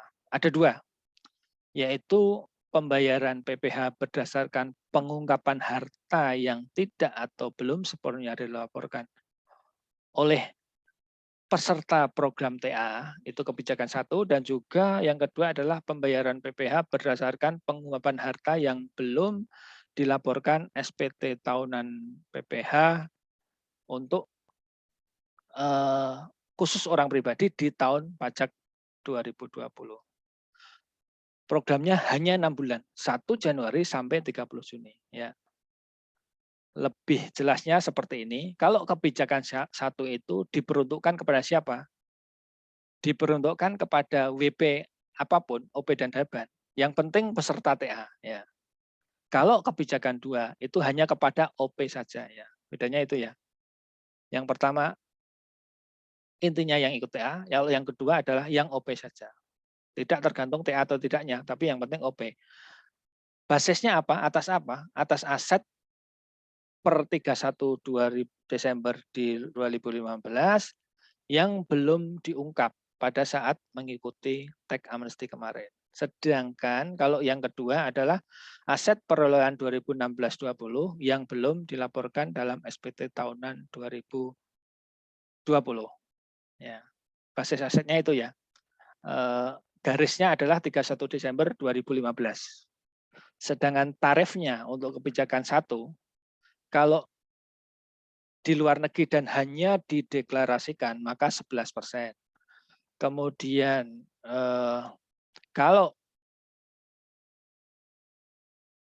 aset luar negeri direpatriasi dan juga aset dalam negeri, maka itu tarifnya 8%. Lebih kecil lagi, kalau aset luar negeri dan aset luar negeri direpatriasi yang luar negeri ya, dan kemudian diinvestikan dalam SPN, hilirisasi, renewable, tentunya ini terkait dengan ini pasti ada ketentuan lebih lanjut ya, yang bagaimana gitu ya. Itu tarifnya 6%. Nah, kalau kebijakan 2 agak beda, tarifnya sedikit lebih tinggi. Untuk deklarasi 18%, untuk yang kedua repatriasi luar negeri dan juga aset dalam negeri lebih kecil 14%, dan yang terakhir dengan kondisi yang sama dengan yang kebijakan 1 6%, maka ini di kebijakan 2 adalah 6%. Ya. Nah, yang lebih mudah ilustrasi. Ya. Misalnya Tuan A sudah mengikuti program pengampunan pajak di 2015 yang lalu. Tetapi ternyata saat ini Tuan A masih terdapat sebuah rumah di Indonesia yang tidak diungkap, yang nilainya pada 31 Desember 2015 itu 2 miliar. Untuk menghindari pengenaan sanksi Undang-Undang TA, Tuan A dengan adanya UHPP ini dapat mengikuti program PPS, program pengupahan sukarela. Dan Tuan A niatnya hanya mendeklarasikan aset dalam negeri tersebut tanpa menginvestasikan, ya, baik itu SPN, hilirisasi atau renewable energy. Maka tarifnya berarti 8% kali 2 miliar, 160 juta. Ya. Kita coba ilustrasi yang kedua terkait dengan kebijakan 2, misalnya Tuan B ya memiliki 2 buah rumah dan sebuah rekening di Indonesia diperoleh di tahun 2016. Berarti sesudah 2015 ya, sampai dengan tahun 2020. 2 buah rumah telah dilaporkan di SPT 2020, nilainya 3 miliar. Namun yang rekening tadi 1 miliar tadi, senilai 1 miliar itu belum dilaporkan di SPT 2020. Kemudian Tuan B akan mengikuti program PPS dan berniat menginvestasikan uangnya pada SBN. Nah, langsung ikut paket 3 yang paling kecil ya tarifnya ya. Maka Tuan B membayar final 12% 120 juta. Simpel ya. Memang PPS ini dibuat simpel, sederhana, dan nanti dalam pelaksanaannya pun dibuat jauh lebih sederhana daripada pengampunan pajak yang lalu lah. Itu saja sih sebenarnya tentang PPS, walaupun sedikit kami juga akan memaparkan tentang pajak karbon, karena pajak karbon ini kan benar-benar hal baru ya. Pajak karbon dikenakan atas apa? Atas pembelian barang. Jadi atas pembelian barang yang mengandung karbon atau aktivitas yang menghasilkan emisi karbon. Ya. Jadi atas pembelian dan juga aktivitas. Maka undang-undang mengamanatkan pembuatan peta jalan pajak karbon dan peta jalan pasar karbon. Masih agak mendasar ya tentang pajak karbon ini ya. Yang jelas, yang agak konkret itu yang C, pajak karbon, yaitu 30 per kilogram karbon dioksida ekuivalen. Bapak Ibu yang berkecimpung di misalnya sering ikut uji emisi, ikut tentunya tidak asing dengan istilah ini, bahwa kurang lebih satuannya adalah ini, CO2e, karbon dioksida ekuivalen. Jadi setiap kali melakukan aktivitas yang menghasilkan CO2 ini sekian kilogram, maka per kilogramnya itu kena Rp30. Tidak hanya aktivitas, termasuk juga membeli barang yang mengandung karbon.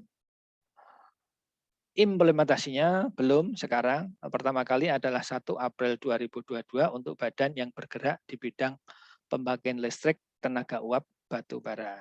Ya.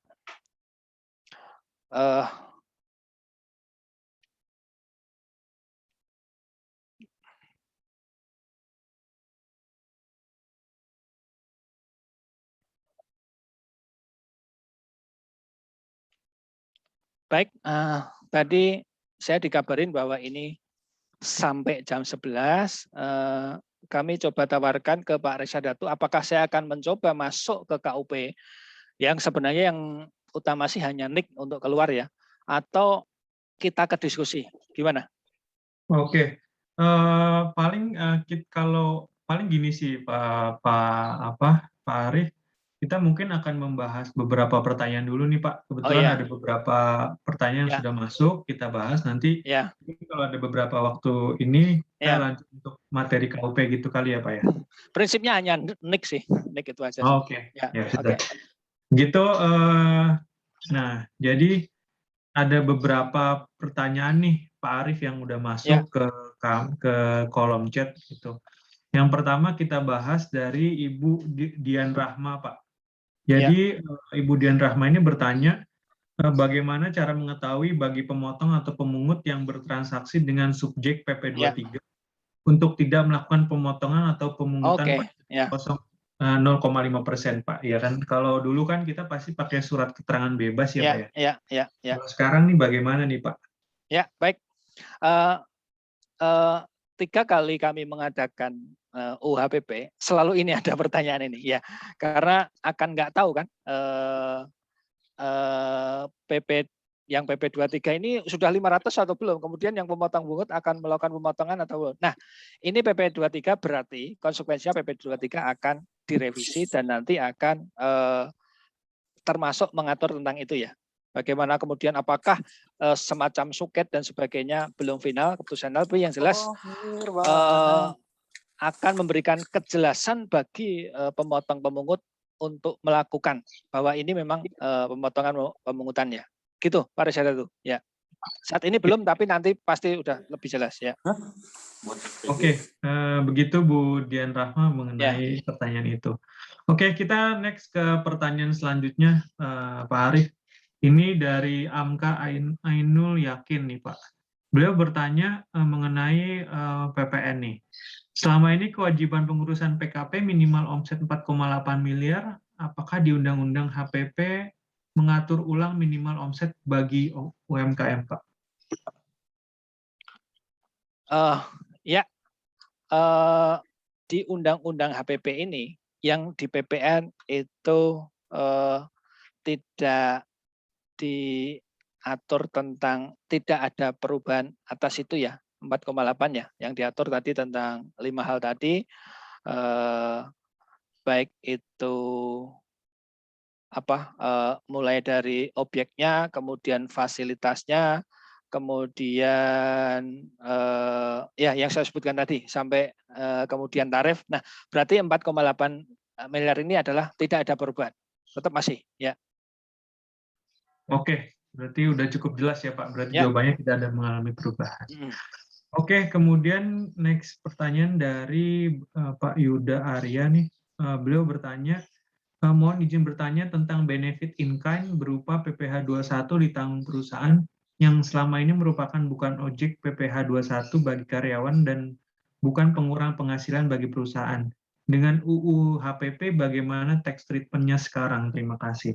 Ya, UU HPP hanya mengatur natura dan kenikmatan.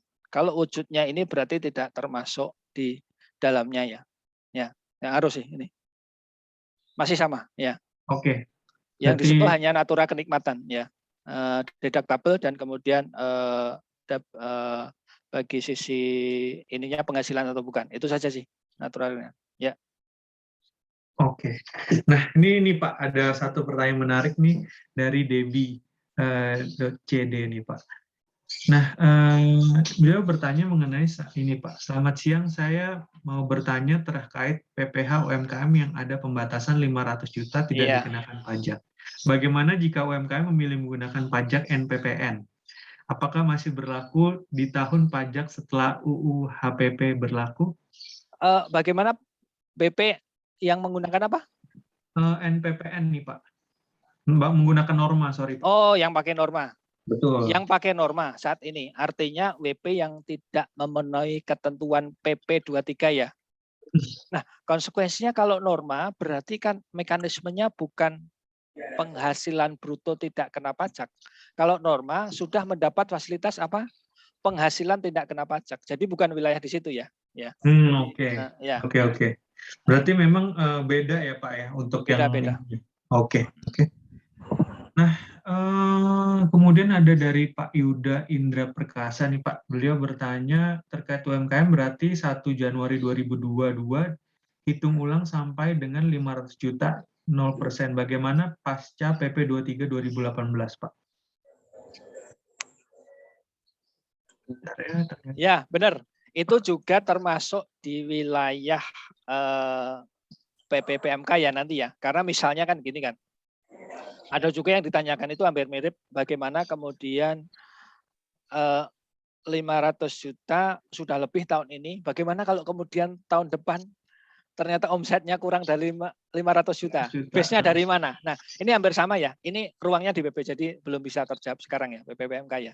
Gitu ya. Oke, berarti masih menunggu PMK ya Pak ya, untuk makanya jawabannya. saya awal tadi saya selalu tegaskan yang wilayah ini PPPMK nanti karena supaya Bapak Ibu nggak kecewa kok selalu begitu jawabannya.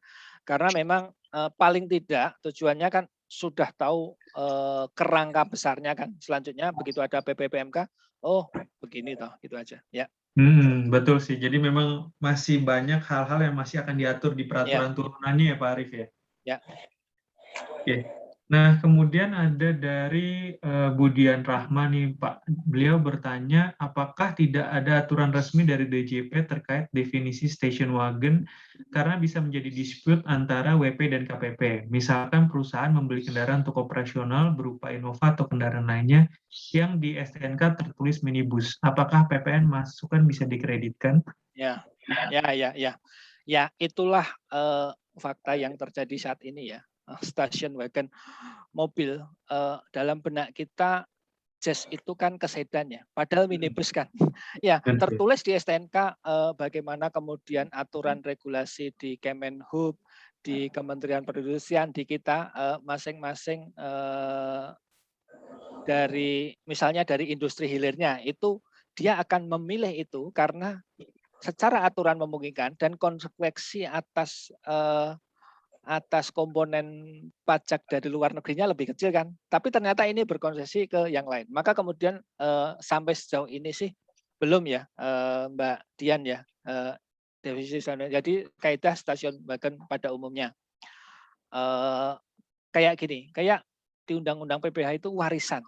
Warisan tidak ada kan, maka warisan berarti mengacu ke aturan KUH Perdata. Station wagon ya kita mengacu ke undang-undang secara umum station wagon itu seperti apa.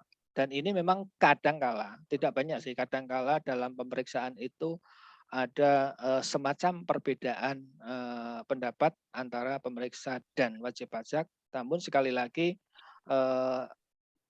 kalau saya menyarankan kalau memang ini loh station wagon memang dalam pengertian umum itu seperti ini di undang-undang pajak tidak ada, itu tetap bisa dipertahankan, toh yang perlu dibayar hanya yang disetujui. Demikian ya Mbak Dian Rama. Selalu aja ada beberapa hal yang memang tidak diatur beberapa pengertiannya ya, karena kaidah umumnya sudah ada. Baik, itu.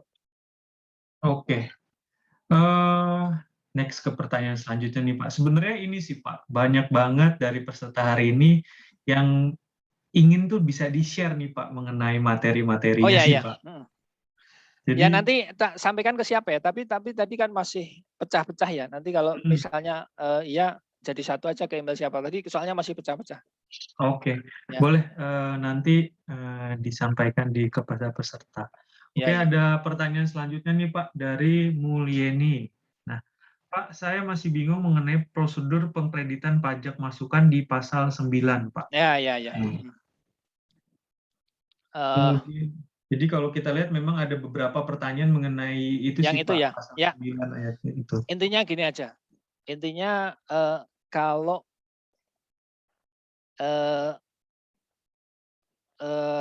kalau jual mobil sama jual apalah, jual mobil sama jual kacang gitu aja, ekstrim aja ya.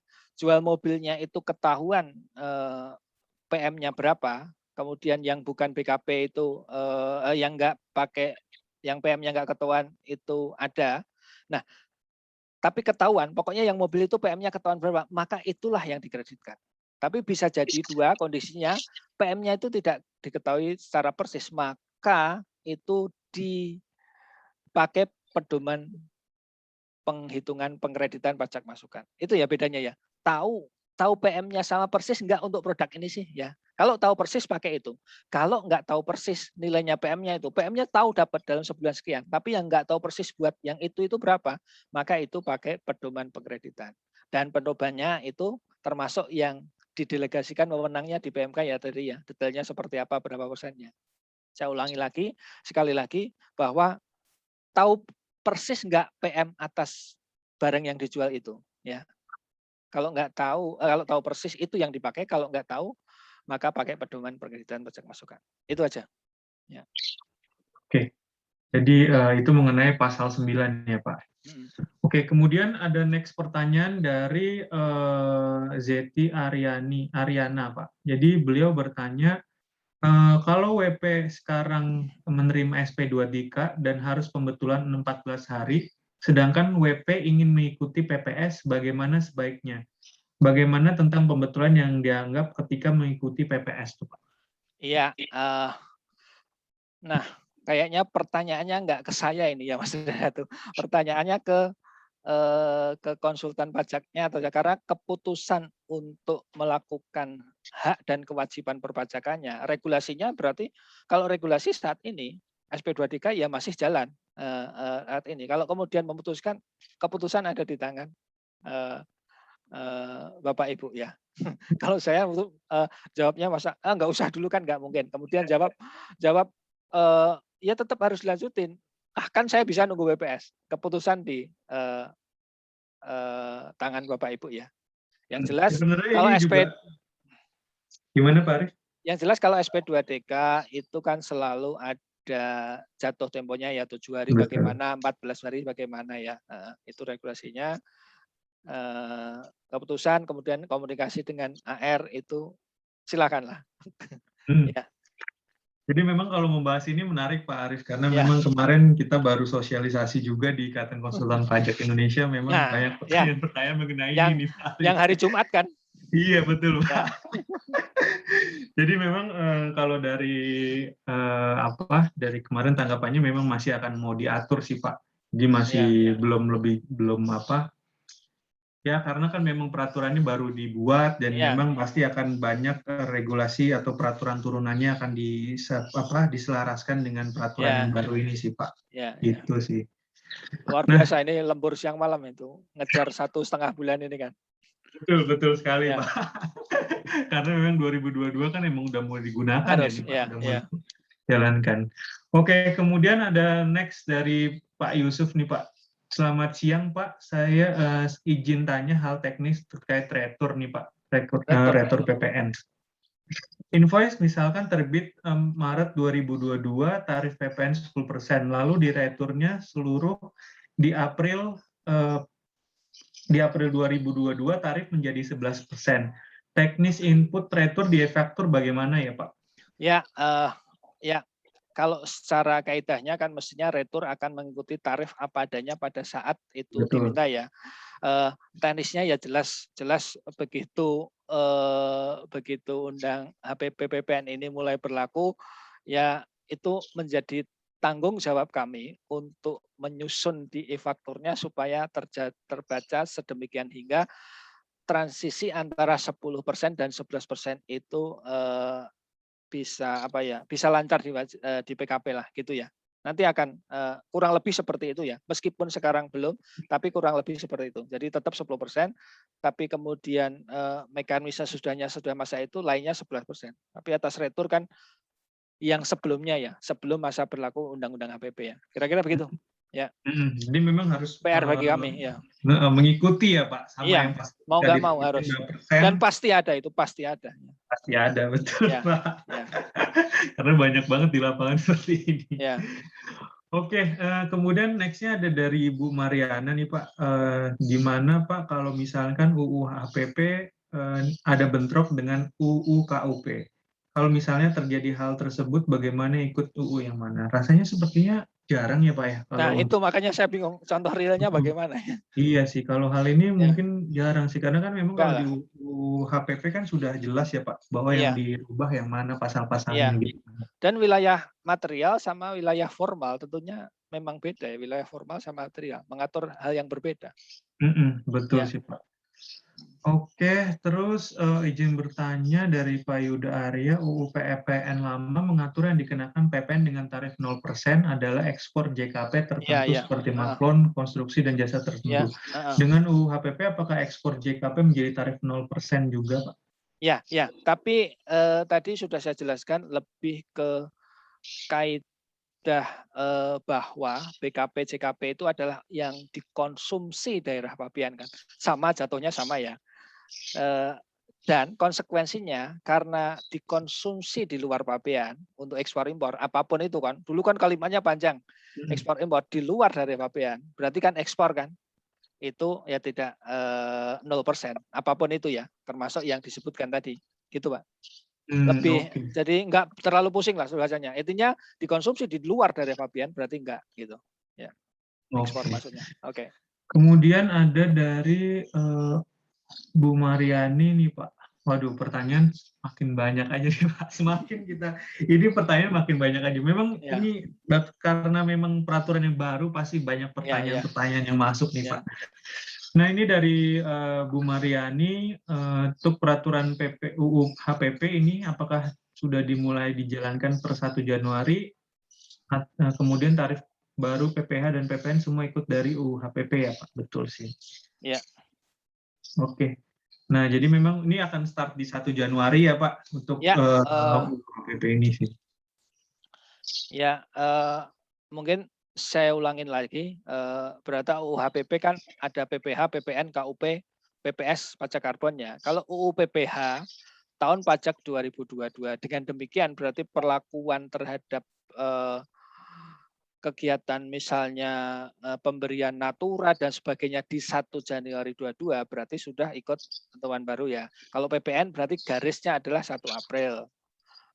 KUP melalui tanggal diundangkan, karena KUP itu kan menyangkut tata cara, menyangkut formal. Maka kemudian misalnya pemeriksaan, misalnya apa kan sudah harus berlaku itu. PPS berlaku sampai 1 sampai 30 Juni 2022. Pajak karbon kayak PPN 1 April. UU Cukai kayak KUP tanggal diundangkan. Gitu ya. Jadi kalau yang ditanyakan tadi tentang tarif PPh berarti mulai 1 Januari lah, itulah 2002 sudah mulai dihitung itu. Gitu. Ya. Oke.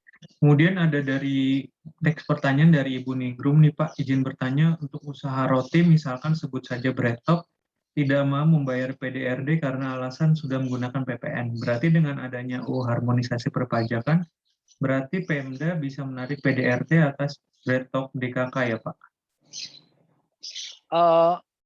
Contoh Breadtalk kemudian PPN. PPN ini ya. Betul Pak.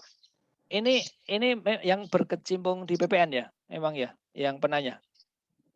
Masa berkecimpung di Breadtalk-nya sendiri? Sepertinya ini pertanyaan saya masih agak bingung sih Pak, karena kan sebenarnya kalau Breadtalk itu kan makanya ini itu contoh atau keso sendiri. Prinsipnya kalau semua barang yang saya ketahui, makanya saya konfirmasi ulang. Saya ketahui ya itu sudah wilayahnya PDRD, jadi ya tetap PDRD gitu ya. PDRD, itu aja lah saya jelaskan. Ya. Biar tidak membingungkan yang lainnya sih Ya, Pak. ya. Kemudian yang terakhir dari Ibu Leni, saya mau bertanya jika perusahaan konstruksi terkait kontrak tahun lalu dengan PPN 10%, kemudian tahun 2022, apakah harus membuka faktur pajak dengan 11%? Contohnya tagihan retitensi ditagih di tahun 2022. Ya, kontrak tahun berjalan ya. Artinya ini berjalan sekarang sudah dan diperkirakan nanti sesudah April berjalan kan. Nah, berarti ya sama apa yang saat terutangnya kapan, setiap kegiatan itu, mulai kaidah lagi saat terutang PPN ya, itulah tarif yang dikenakan. Kalau misalnya saat oke lah kegiatan untuk Maret dan April, tapi dibayarkan di Maret, ya berarti kan saat terutangnya Maret sebelum kan, maka itu pakai 10%. Tapi kemudian dibayarkannya termin atau dan sebagainya lah, kita memakai kaidah saat terutang ya, mana yang lebih duluan kan, itu kan. Nah itu berarti ya mau nggak mau begitu setelah April ya berubah menjadi 11%. Itu ya. Oke, ya itu sih Pak beberapa pertanyaan. Baik. Kalau dari Bapak apa mau masuk ke NIK sebentar? Ya, saya coba ini ya NIK ya. Saya sekaligus buat nutup biar PR-nya biar ke terdelivery semua gitu loh. Ya, baik. UU KUP. Nah, karena NIK itu cukup sensitif. Ya. Nah, ini di materi KUP selebihnya sih tentang sanksi, tentang kemudian kewenangan, hak DJP itu kan lebih ke kami ya. Artinya wajib pajak tinggal ngikutin aja. Kalau misalnya telat, sanksinya sebesar sekian, itulah aturannya. Kalau kemudian sedang diperiksa, apakah kurang potong, kurang pungut, kurang setor, sanksinya, intinya sanksinya turun ya. Sanksinya turun. Base-nya sama dengan UU Cipta Kerja dulu. Base-nya adalah bukan angka tetapi base-nya adalah suku bunga berjalan ditambah uplift faktornya tergantung tingkat ketidakpatuhannya. Nah, yang ingin saya sampaikan di sini yang agak seru itu tentang NIK. Jadi integrasi basis data kependudukan dengan sistem administrasi perpajakan bertujuan untuk mempermudah WP OP melaksanakan pembunuhan hak dan kewajiban. Dan penggunaan NIK ini ya, ini bagi orang pribadi tentunya ya, tidak serta-merta menyebabkan setiap orang pribadi itu membayar pajak gitu. Ya, nanti akan diatur tentunya lebih lanjut di PPPMK. Pembayaran pajak dilakukan apabila tentunya kalau PTKP itu sudah terlewati. Atau kalau enggak PTKP berarti peredaran bruto PTKP juga sih. Peredaran bruto tidak kena pajak ya, 500 juta. Balurah itu di dimulai pembayaran pajak ya. Jadi bukan semua masyarakat NIK terus terus kemudian itu didudukkan sebagai NPP, enggak, hanya memudahkan aja. Kedepannya kan mestinya kita juga seperti itu ya, tidak hanya pajak, tidak hanya sebagainya. Masa kita di dompet isinya bermacam-macam kartu, kartu ini, kartu A atau B. Nah, ya satu aja, NIK itu ya sudah sekaligus. Kita pernah transaksi bank, kita berumah sakit, kita menerima bantuan, kita sebagai NPWP. Nah, kita sebagai wajib pajak punya NPWP semua di situ. Mestinya identitasnya kan sama. Tinggal integrasi ini PR-nya PR tidak hanya DJP ya, PR pemerintah besar lah. Bagus lah.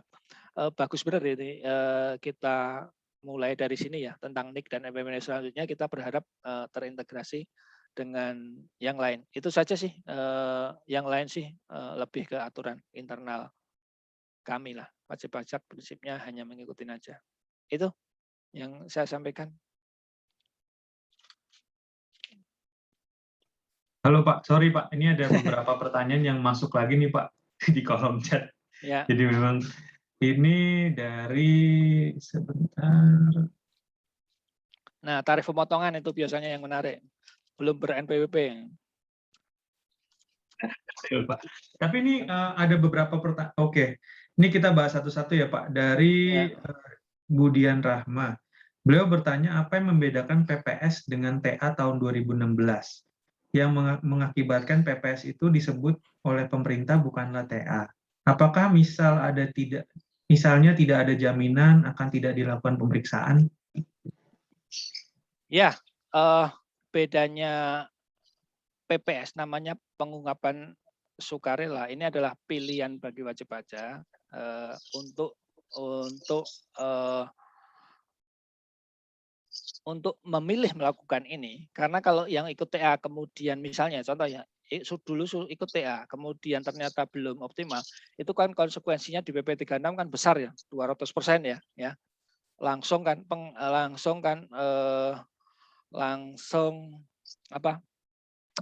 dari nilai harta itu kan berarti penghasilan neto kan.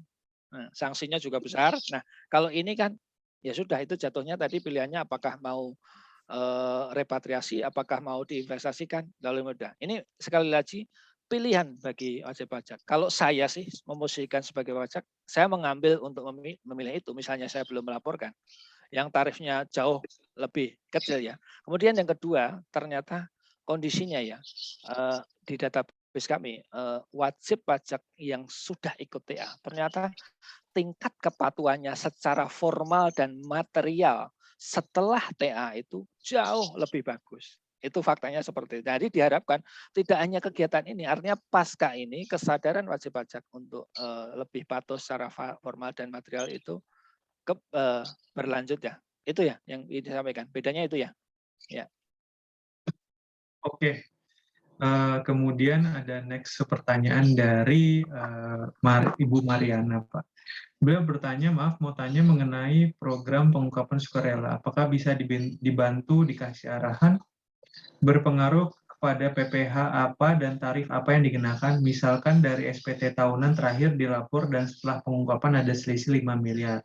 Tarif yang dikenakan penambahan 5 miliar kena PPh apa saja dan tarifnya berapa? Ini mungkin lebih ke arah teknisnya sih, Pak. Ini 5 miliar, itu maksudnya 5 miliar hartanya ya? Gitu. Ya, jadi kalau ketika dia udah TA 2016, kemudian dia untuk ikut PPS lagi ada tambahan selisih 5 miliar, Pak, yang tidak dilaporkan di SPT. Oke. Berarti kalau 5 miliar itu langsung aja ke contoh ya, itu misalnya 5 miliar itu atas harta luar negeri ya, harta luar negeri ya. Kemudian hanya dideklarasikan saja ya harta tersebut, maka 11% dari 5 miliar. Udah gitu aja. Oke. Jadi langsung selesai itu. single tarif aja ya, Pak? Udah. Ya. Oke. Kemudian ada pertanyaan lagi mengenai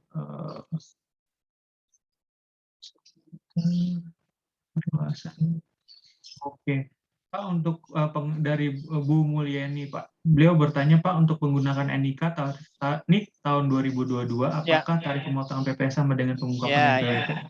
Ya, kalau NIK dulu bedanya NIK NPWP ada perbedaan tarif 20%, 100% karena prinsipnya kan itu sebuah sanksi karena belum ber-NPWP kan. Nah, Dengan demikian, kalau nanti NIK dan NPWP itu sudah terintegrasi, kedudukannya sama ya, NIK itu sama ya, berarti yang nggak ngaruh. Nggak ngaruh. Tentunya peraturannya lebih lanjut, walaupun belum tertulis, pasti seperti itu. Karena bukan karena tidak patuh ber-NPWP, tapi memang NIK-nya itu sudah posisinya sebagai NPWP. Itu aja sih, sama. Kemudian ada, oke, ini mungkin kita akan jawab 2 pertanyaan lagi kali ya Pak. Ya, Kita silakan. pilih aja, karena kalau kita nggak batasi, pertanyaan semakin banyak aja nih Pak. Oke, kita pilih pick dari Bapak Brian Alfredo Parulian Sidabalo. Beliau bertanya, saya ingin tanya, saya perusahaan baru dan mau menggunakan PP23. Apakah masih bisa dan apakah masih bisa memanfaatkan insentif PP23? Gimana? Mau ulangi? Jadi ini beliau itu baru membuat perusahaan, Pak, perusahaan baru. Oh ya. Kemudian beliau menggunakan PP23, apakah masih bisa? Ya. Apakah bisa memanfaatkan PP23? Ya, berarti PP23 masih, nanti sambil menunggu seperti yang saya sebutkan tadi, PP23 akan direvisi ya, itu. Ya, Oke. karena menyangkut batasan 500 juta tadi. Baik. Oke, kemudian next pertanyaan dari Pak Dodi. Beliau izin bertanya, untuk tarif VPN jasa ekspedisi dengan adanya UU HPP, apakah ada perubahan? Terima kasih. Ya, tadi disebutkan ya, salah satu contoh dengan tarif final itu adalah tarif ekspedisi contohnya ya, ada 4 atau beberapa jasa ya, tadi disebutkan. Ya, tadi tulisannya akan diatur PPPMK. Nah, jadi tetap nunggu itu ya. Tarifnya berapa atas itu. Tapi besarannya nggak akan jauh dari itulah. 1%, 2%, kurang lebih itu. Ya. Oke, ya itu sih paling pertanyaan yang tadi kita udah pilih Pak, yang terakhir gitu. Nah, paling untuk hari ini sosialisasinya paling sekian dulu kali ya Pak Arif ya. Gitu. Apa mungkin ada Pak Arif ada tambahan? Saya pikir itu sih ya, memang saya coba tadi memilihkan dengan waktu yang tersedia, sekiranya pasal-pasal yang berkaitan dengan Bapak Ibu semua yang berkecimpung dunia usaha. Ada beberapa saya lihat juga dari peserta dari pemerintah daerah dan sebagainya. Tadi sih mau menyebutkan ya tentang makanan itu, silahkan kalau Bapak Ibu dari Pemda silahkan klarifikasi lagi. Mestinya bukan BPN ya itu Mas Reza tuh. Mestinya bukan. Roti tadi yang sebutkan. Mestinya tidak BPN. Jadi apa yang disampaikan oleh wajib pajak, silahkan Ibu sebagai yang punya kewenangan untuk mengklarifikasi ulang. Mana ini ya, mana buktinya lah, kurang lebih seperti itu. Dan kemudian secara umum saya menyampaikan terima kasih dan mohon maaf kalau belum bisa menjawab secara utuh semua karena semuanya sebagian besar nunggu PP dan PMK. Itu kurang lebih Mas Reza itu. Ya. Oke. Saya juga sebagai moderator juga mengucapkan terima kasih nih Pak Tika Prama, apresiasi tinggi-tingginya kepada Direktorat Jenderal Pajak. Tentunya udah mau melakukan sosialisasi kerjasama dengan kami untuk tentunya kepada alumni-alumni, Ya. terus untuk publik juga. Kita sih berharap kedepannya mungkin kalau ada peraturan turunannya kita bisa kerjasama lagi untuk melakukan sosialisasi lagi nih Pak. Siap biar benang merahnya ini kan, biar yang saya omongkan ini bisa ditagih di kemudian gitu loh kan. Betul. Karena kan memang kalau kita bahas mengenai undang-undang ini kan pasti ada hal-hal yang masih belum kita atur di PMK-nya, masih menunggu itu kan. Jadi mungkin banyak pertanyaan-pertanyaan yang belum bisa dijawab karena PMK-nya belum ada atau peraturan turunannya belum ada sih Pak Arif. Oke, saya juga memohon maaf kepada Pak Arif dan kepada Bapak Ibu undangan yang hadir apabila ada kesalahan kata-kata atau ada hal-hal yang tidak berkenan kepada Bapak Ibu. Saya mohon maaf. Semoga saya berharap dengan adanya sosialisasi ini Bapak Ibu semakin menjadi lebih paham lah mengenai undang-undang yang akan dijalankan di tahun 2022 ini, khususnya untuk undang-undang harmonisasi perpajakan, peraturan perpajakan. Nah, itu sekian dari saya. Mungkin saya kembalikan kepada Mas Fadli sebagai host-nya hari ini. Oke, terima kasih. Sekali lagi mohon applause untuk penyampaian materi yang disampaikan oleh Pak Arief Yunianto dan yang dimoderator oleh Pak Leander Sadatu. Mudah-mudahan materinya bermanfaat dan seperti yang disampaikan oleh Pak Arief tadi, karena ini masih baru, jadi akan ada beberapa peraturan yang akan diturunkan di PMK ya Pak ya. Terakhir, kami informasikan bahwa materi nanti akan disampaikan ke peserta bagi yang sudah mengisi di link post-test yang tadi sudah dituliskan di chat. Jadi setelah kami panitia menerima materi dari Pak Arief Yunianto, kami akan kirimkan melalui email di link email-email yang sudah mengisi link pretest maupun post-test di chat pagi hari ini. Itu saja sesi webinar kita pagi ini. Sekali lagi mohon maaf, terima kasih sekali lagi kepada seluruh peserta dan juga narasumber. Akhirnya acara kita hari ini berhasil dan berlangsung dengan lancar dan baik. Sampai jumpa lagi di sesi webinar kita berikutnya. Selamat pagi, selamat siang. Terima kasih Bapak Ibu sekalian. Terima kasih Mas Arief. Terima kasih Mas Fadli. Selamat siang. Mohon izin Mas Fadli, Mas Sadatu. Terima kasih. Terima kasih Pak Arief. Mohon maaf kurangnya. Izin live ya. Ya, Pak.